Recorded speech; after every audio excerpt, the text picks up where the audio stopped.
Bonjour à tous, bienvenue dans votre journal sur CCTV Français en direct de Beijing. Voici les titres de l'actualité.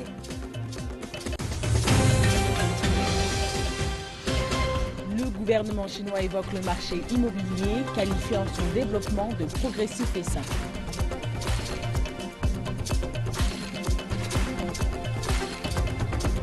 Les rebelles du PKK considérés comme responsables par le pouvoir turc de l'attentat meurtrier d'Ankara.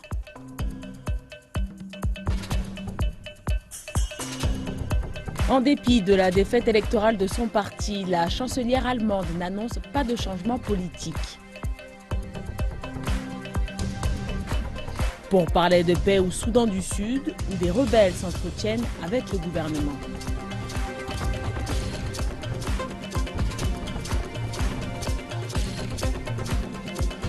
Et de vastes projets permettent à la Chine de mener à bien sa politique d'investissement et de réforme.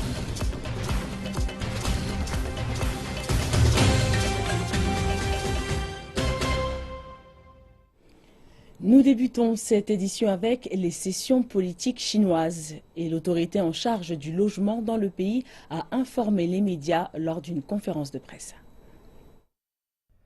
Le ministre du Logement et du Développement urbain rural, Chen Zhonggao, a déclaré que le marché immobilier en Chine continuerait à faire l'expérience d'un développement progressif et sain. Il a cité plusieurs facteurs favorables, dont la croissance économique stable, le rythme rapide de l'urbanisation, ainsi qu'une demande en hausse venant des citadins. Il a en outre évoqué les trois principales caractéristiques du marché de l'immobilier en Chine.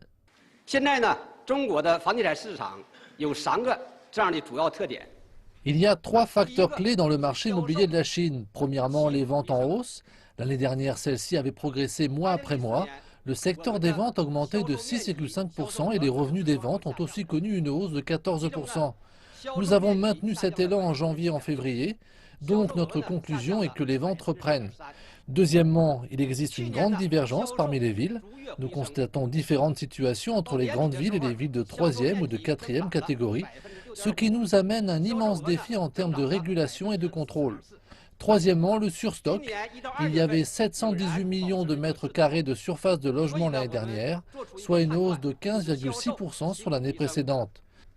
Bien sûr, cette suroffre se trouve premièrement dans les villes de 3e et de 4e rang. La phase préliminaire de l'urbanisation en Chine est souvent perçue comme une reconversion excessive des terres rurales en zones urbaines.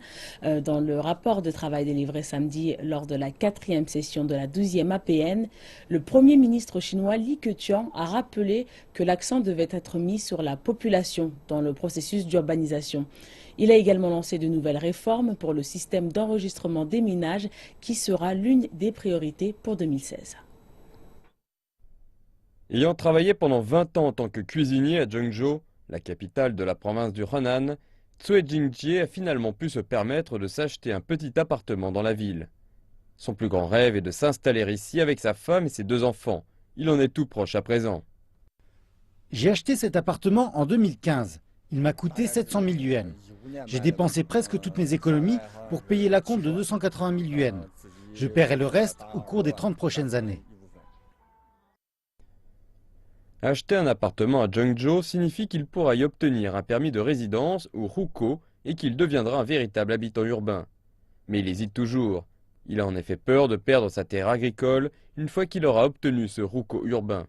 Il s'inquiète aussi du fait que sa famille n'aura pas accès aux mêmes aides sociales que les locaux, et ce même s'il dispose du hukou urbain. En fait, selon les autorités locales, les travailleurs migrants qui s'enregistrent pour vivre en ville pourront conserver leurs terres dans leur village. Depuis octobre dernier, des logements couvrant une superficie totale de plus de 5 millions de mètres carrés ont été vendus à des agriculteurs de la province. Concernant leurs terrains agricoles et leurs fermes, cela dépendra d'eux s'ils souhaitent les rendre au gouvernement local ou non.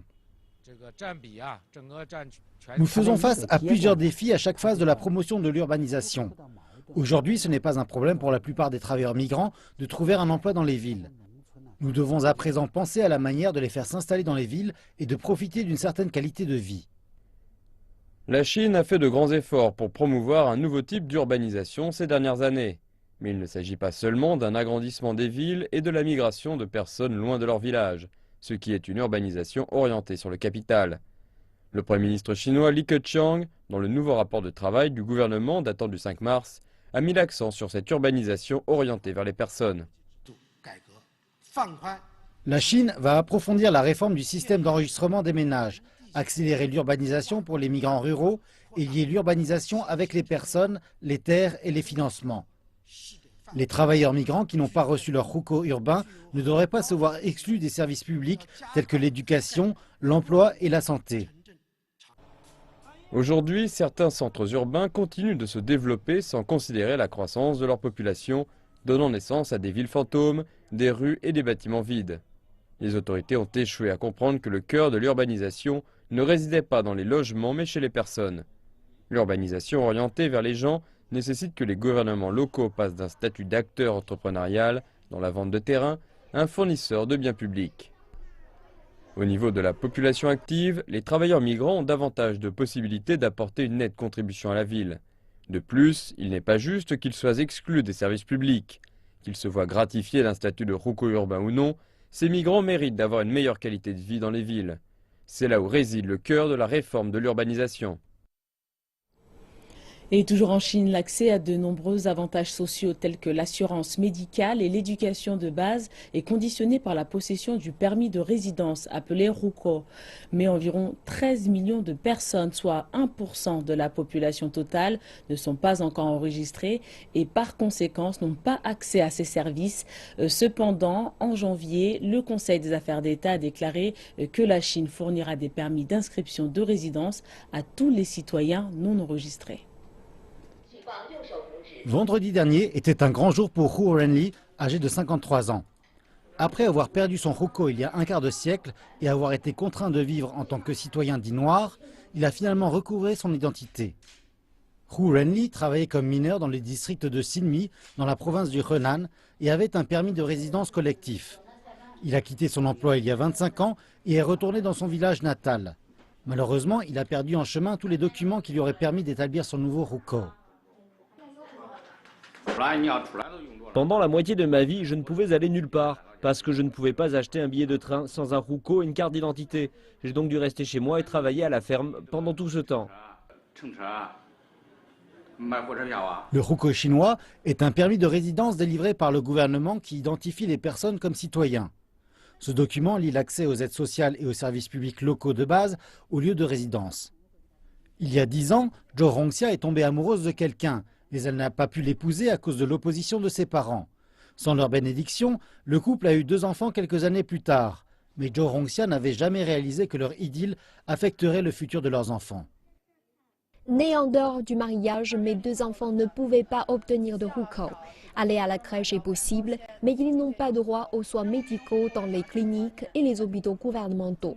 Ils me demandaient toujours pourquoi ils étaient différents des autres enfants.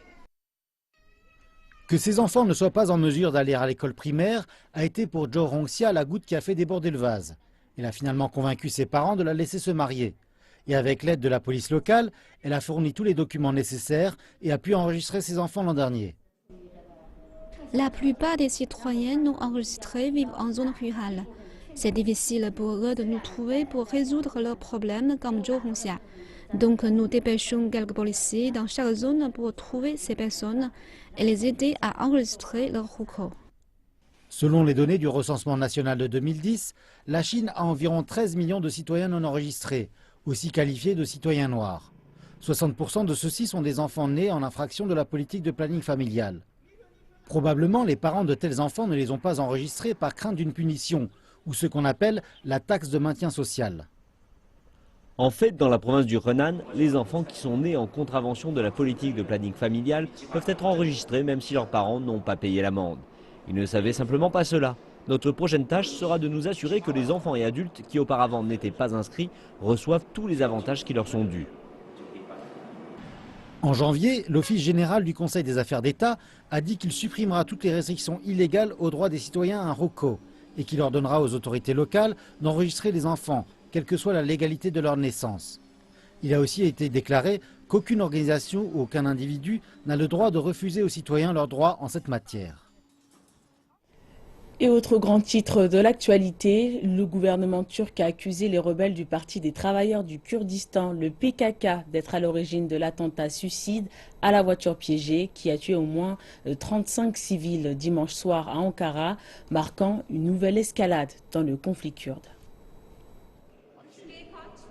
Malgré l'absence de toute revendication immédiate, le Premier ministre islamo-conservateur Ahmed Davutoglu a assuré lundi, sans surprise, que les enquêteurs disposaient d'éléments très sérieux, quasi sûrs, impliquant l'organisation terroriste séparatiste, la désignation habituelle du PKK. Ce nouveau coup, porté en plein cœur de sa capitale, le deuxième en moins d'un mois, embarrasse le régime du président Recep Tayyip Erdogan.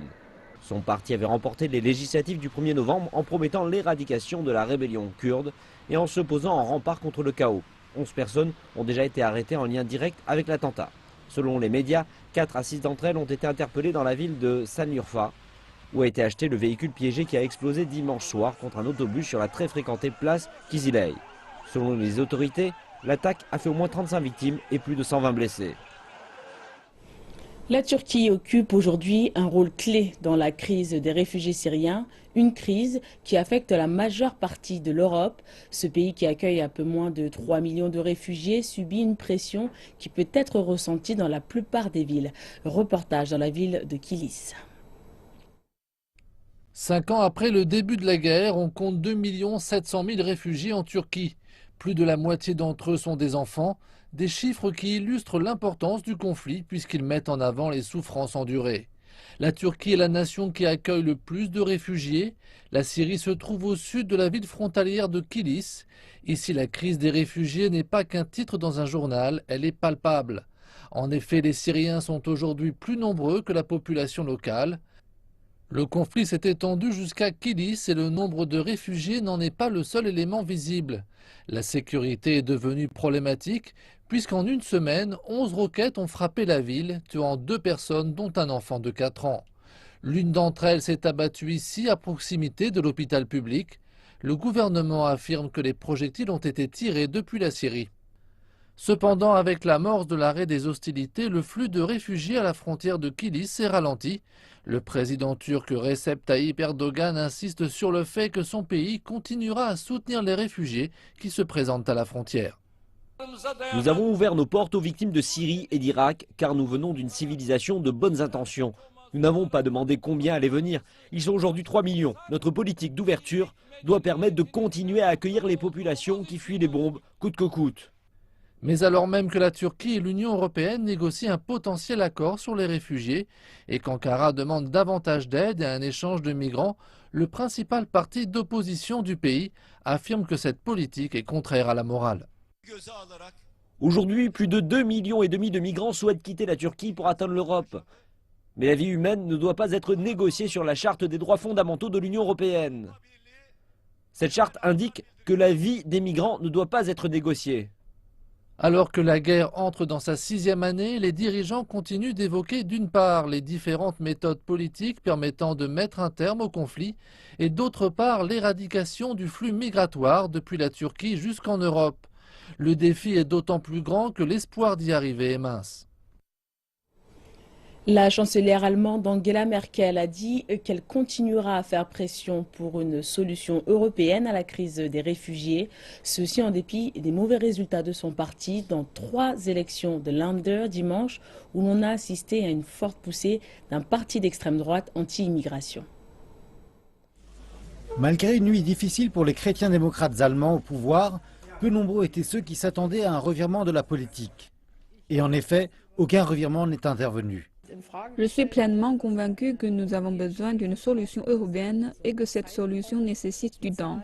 Le nombre de réfugiés qui viennent chez nous s'est significativement réduit. Par certains aspects, le vote de protestation contre l'approche du gouvernement est historique. Les résultats de ces élections dans 3 Länder représentent le plus gros succès pour la droite populiste ici depuis la chute de l'Allemagne nazie à la fin de la Seconde Guerre mondiale. Le parti anti-immigration Alternative pour l'Allemagne est à présent en position de force. Nous devons accepter le fait que le conte de fées des migrants bien éduqués qui viennent en Allemagne n'est pas véridique. Mais ici, en Sachsen-Anhalt, comme dans d'autres Länder, les partis établis sont dédaigneux et prépare le terrain pour regagner les votes.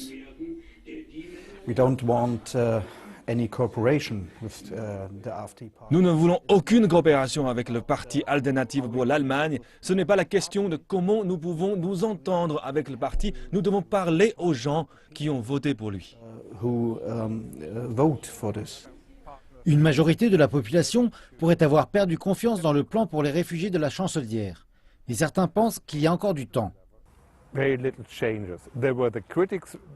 Au niveau fédéral, il y a peu de changements. Il y avait des critiques avant, il y en aura après. Mais beaucoup dépendra de sa réussite à créer une solution européenne. Pour cette question, elle dépend de ses partenaires dans l'Union européenne et de la Turquie.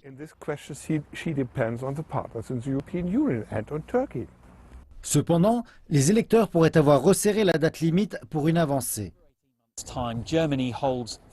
Dans un peu plus de 18 mois, l'Allemagne organisera ses élections fédérales. Et après ce résultat, les hommes et les femmes politiques ne doutent pas de l'humeur de la population. À Berlin, la chancelière soutient que seule une solution à l'échelle de l'Europe fera baisser les inquiétudes publiques. Mais sur le terrain, dans des villes comme celle-ci, certains à l'intérieur de son parti commencent à exprimer plus ouvertement leur désaccord. Un groupe de généraux de l'armée sud-soudanaise qui avait fait défection en 2015 du groupe d'opposition mené par Riek Machar sont revenus à la capitale Djouba après des mois de négociations avec le gouvernement. Le groupe qui combattait à la fois le gouvernement et le groupe d'opposition mené par Riek Machar a demandé au gouvernement du Soudan du Sud de négocier avec les factions en lutte dans différentes parties du pays, ceci afin de ramener la paix dans le pays. Le conflit au Soudan du Sud, qui a débuté en 2013, continue malgré le traité de paix signé l'année dernière. Les combats ont débuté en raison de différends politiques existant entre Riek Machar et Salva Kiir, sur lesquels se sont rajoutées des divisions au sein de l'armée. Mais alors que les pourparlers ont débuté dans la capitale éthiopienne Addis Abeba, certains généraux de l'armée ont fait défection du groupe mené par Riek Machar, dont la vision était de chasser Salva Kiir du pouvoir. Depuis lors, la faction de Riek Machar a connu plusieurs défections, et l'un de ces groupes vient tout juste de retourner dans la capitale Djouba. Le gouvernement du Soudan du Sud a annoncé qu'il souhaitait conclure un accord avec ses généraux afin de ramener la paix dans le pays.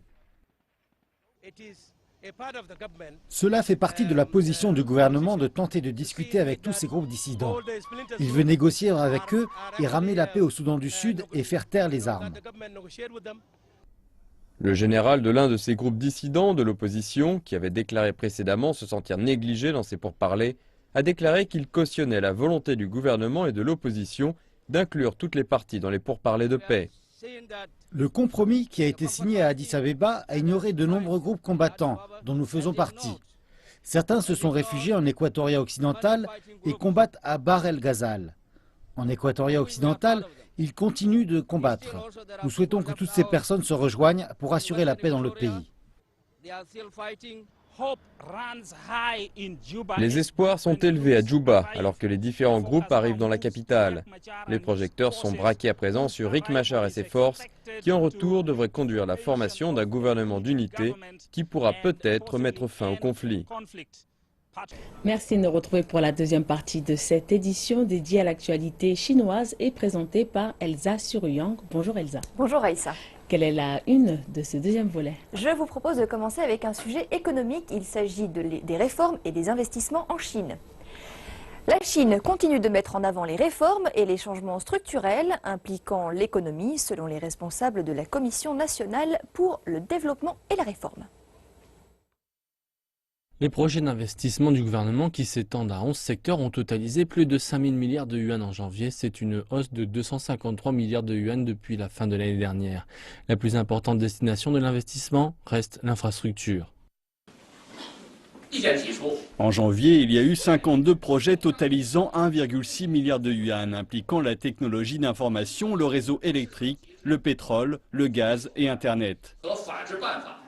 Zhao Qianxin a également déclaré que le gouvernement développait des zones d'essai pour un nouveau schéma des prix de l'électricité pour 18 réseaux provinciaux et un régional.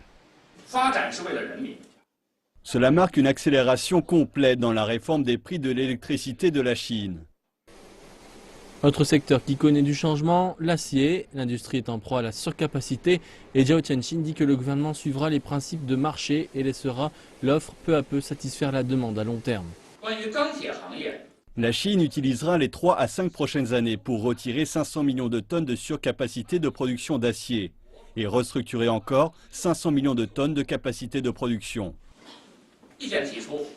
Le porte-parole ajoute que les investissements en actifs immobilisés sont restés à 34 milliards de yuan en février et que la majorité de ce financement est allée vers les secteurs à développement rapide comme la conservation de l'eau, l'énergie propre et la haute technologie.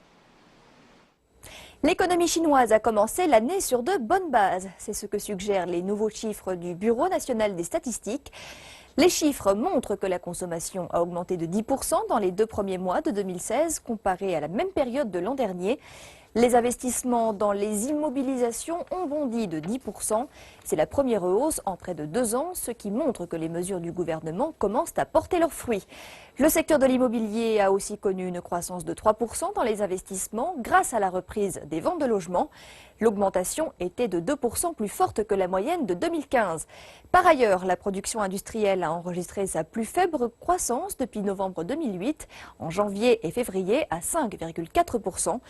Toutefois, le chef du bureau des statistiques, Ning Jizhe, affirme que la croissance des investissements et de la consommation allait conserver son élan. L'administration spéciale de Hong Kong fait savoir que les fondamentaux économiques de la ville demeurent solides malgré une décision de l'agence de notation Moody's de dégrader sa note. Le secrétaire financier de Hong Kong, John Tsang, affirme que la région administrative spéciale possède toutes les qualités pour surmonter ce contretemps, justement en raison de ses excellents fondamentaux. La baisse de la note de Hong Kong par Moody's l'a fait passer de stable à négatif. L'agence de notation évoque un accroissement des relations avec la partie continentale de Chine qui place Hong Kong dans une situation de forte pression. En raison de l'incertitude qui entoure les bourses chinoises, les investisseurs institutionnels se tournent vers un actif considéré comme plus sûr, les bons du Trésor. Le gouvernement chinois, la semaine dernière, émis pour 30 milliards de yuan de bons du Trésor destinés aux investisseurs individuels. Ils se sont arrachés en une demi-heure. Les bons du Trésor chinois sont divisés en 2 catégories en fonction de leur destinataire, investisseurs individuels ou bien institutionnels. Depuis l'an dernier, les bons institutionnels sont devenus de plus en plus populaires. Le taux d'intérêt des bons a diminué de 80 points de base, juste en dessous des 3%. La valeur des bons de 100 yuan a donc augmenté de plus de 7 yuan. Grâce à cette augmentation, les investisseurs peuvent donc espérer un retour sur investissement d'environ 10%.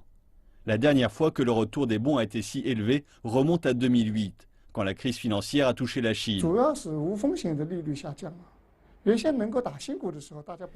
Aujourd'hui, les taux d'intérêt des actifs sans risque chutent. Acheter de nouvelles actions est devenu de plus en plus difficile en raison de la nouvelle réglementation.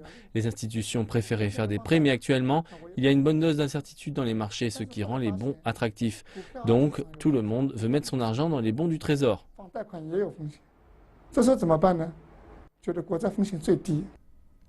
Comme dans la majeure partie des pays, plus l'économie est morose, plus les bons sont populaires.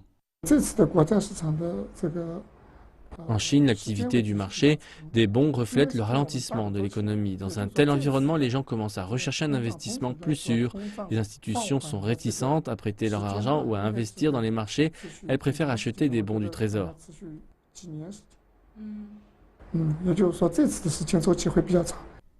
La question est maintenant de savoir combien de temps ce boom va durer. L'inflation s'est élevée à 2,3% en février en glissement annuel, soit pour la première fois depuis août au-dessus des 2%. Même si ce résultat en a surpris plus d'un, Gu Weiyong estime que l'inflation ne devrait pas s'accélérer. Et ceci renforcerait l'attractivité des bons du Trésor dans un futur proche. Ce boom pour les bons du Trésor peut durer un moment car il est lié à la situation économique générale de la Chine. Le ralentissement de l'inflation peut durer plusieurs années, ce qui va aider les bons du Trésor à rester populaires.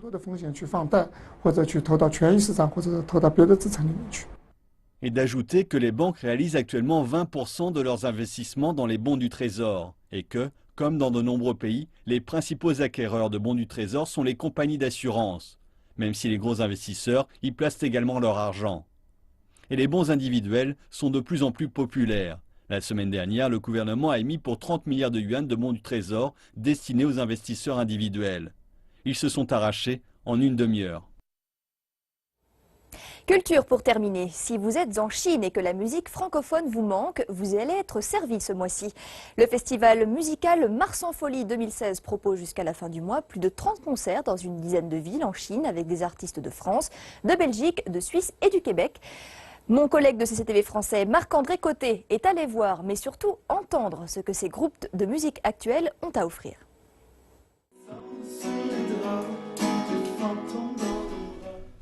Une introduction tout en douceur.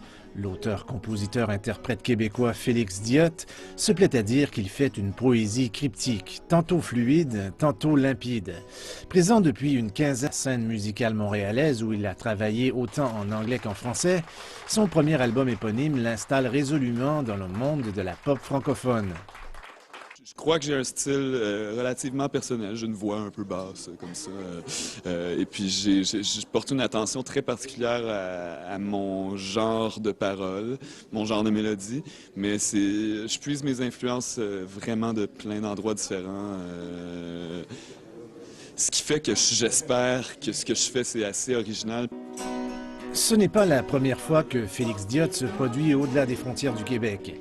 Mais rien ne l'avait préparé à la rencontre surprenante qu'il vient de faire avec le public chinois qui se distingue, selon lui, par un enthousiasme qu'on ne rencontre plus en Occident.